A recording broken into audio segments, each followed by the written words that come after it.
So today I have something exciting to share with you guys. I made these wood beads and this farmhouse garland all with an inexpensive tool that I bought off of Amazon and my scrap wood.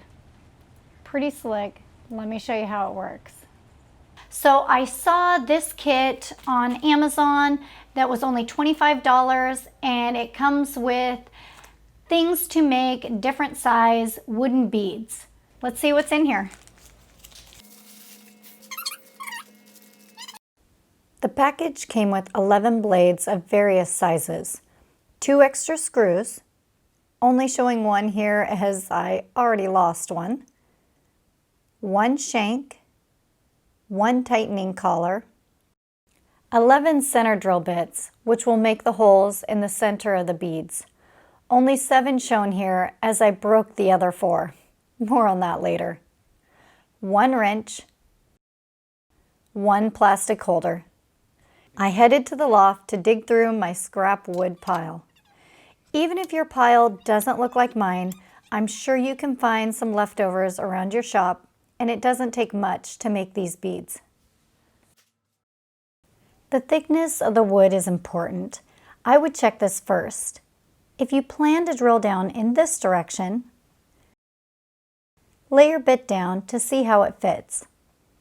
As you can tell, this blade is way too small. You will end up with broken drill bits. Now if we switch it to something like this, you can see that it's a much better fit. You want your wood a little larger than the bit to allow some room for drilling. If your board is too small, you'll end up with a bead like this, that's cut off a bit at the top. It's nice to be aware up front that although you do not need a table saw or a planer, you may have limited choices on your bead sizes.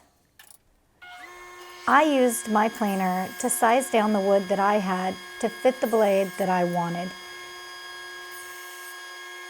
Let me save you 20 minutes and some drill bits by showing you how to correctly put the bit together. You will start with the blade and drill bit. Notice the notch in the blade, right here, and the coordinating notch in the bit. Put them together, lining them up correctly. See how it fits perfectly in the notch?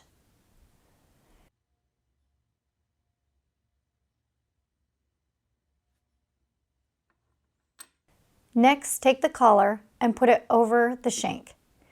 If you put it on upside down, it will not go over the gap.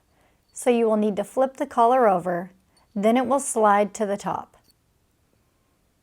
Once that's in place, slide the blade into the open area on the shank. This is easy to do, even though I seem to be struggling a bit here trying to work around my camera. You want to slide it all the way down. To check that it's all the way down, slide the collar up and check.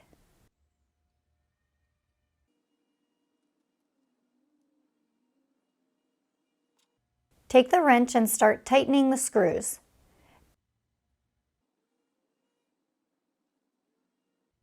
Before tightening the last 2 screws, I double check to make sure that the blade is all the way in.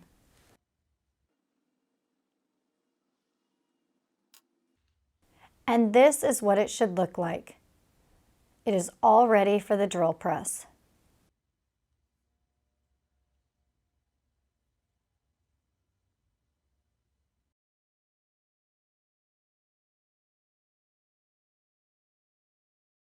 Just to be cautious, I adjusted my stop to make sure that the blade wouldn't go as low as the table. I started with 4 here and the darn things kept going right down the hole. So let's solve this right now.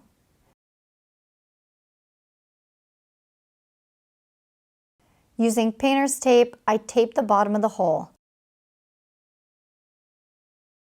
Now when the bead drops, the tape will hold it up and I won't have to go crawl around on the floor and look for it.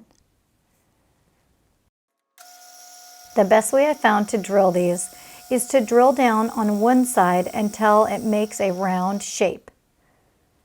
Then I do that full side, making sure not to go too fast, which seemed to jam up the blade.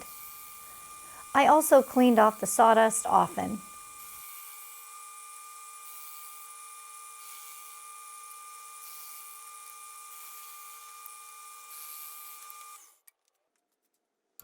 Then I flipped it over and, using the holes for guides, drilled through until I felt the bead break free.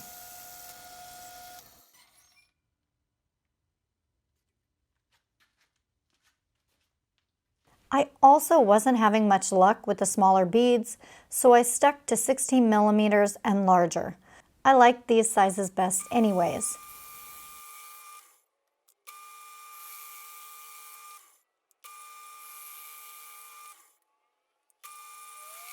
Even using all the correct techniques, there were some issues. The wood cracked the bead here, which luckily I saw and stopped before breaking the bit. It really wedged that piece of wood on there. I ended up having to use a hammer to loosen it up. And here's another time the bit broke off. Not quite sure why, maybe a knot in the wood. This is the #1 issue I found. The bits just seem to break pretty frequently, so replacements will need to be bought. One thing I noticed was that sometimes the beads were a little off center. Can you see that there?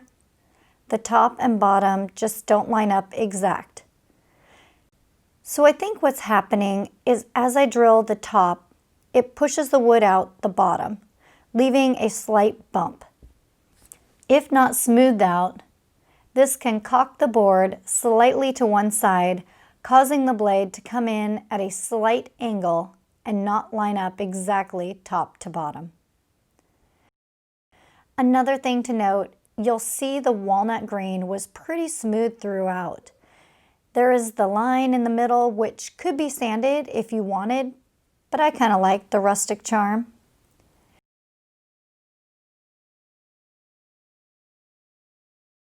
Here's the mahogany, which looks the same and turned out great. When I got into the maple, you can see it's just a little more rough where we got the end grain.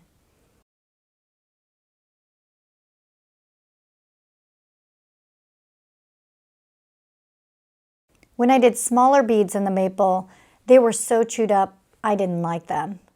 I'm not quite sure how softwoods would do. Now, I'm no expert at tassels, but I ended up liking the look of twine the best. So I wrapped it around my hand 15 times for a nice full-looking tassel. Then I cut one end, leaving 15 individual strips. Using the cord, I tied it around the strips. Not shown here, but if you leave the cord tail long enough, you can put it with the strips and wrap it all together as one, just so you don't have to cut it and have the end sticking out. To give the bundled look, I wrapped twine towards the top and tied it off. Now I was ready to string the beads. I had a pattern written down that I followed. I used white string first, but didn't like that it stood out so much between the brown beads. I also really like that the cord is thick and easy to string beads with. I tied off the cord to the tassel on the end to finish it off. To me, this bead maker was well worth the money. I made a garland that I wanted from Pottery Barn that was over $100, and I paid a quarter of that cost, plus now I have a bead maker to make as many other projects as I want with it.